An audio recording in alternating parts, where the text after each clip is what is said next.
Ako si Maribik Halaman, 46 years old, may 3 ka anak.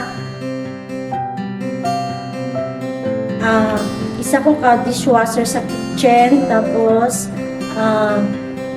mag 3 months po gikan sa pag-ano na po, regular. Ako nga inahan, dihimo na ko ang tanan para sa akong anak. Aning kamo ko panarbaho para na ako ikasuporta sa ilahang pag-eskwela sa mga bantang nilang kinanglan. May time ko nga mag-asikaso sa akong mga anak, buntag, bago kumato sa trabaho. Asikasunsan ako sila bago mato sa trabahuhan. Naning kamo ko panarbaho para iuwi sa akong mga anak o sa akong pamilya.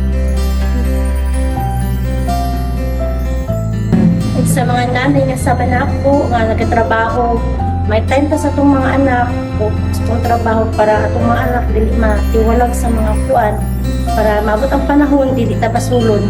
Sa akong mga anak, sa akong pagpanarbaho pagpaningkamot para sa inyo ha. Para puhon kung sa kuan ninyo maabot nga dili mo magayan ako.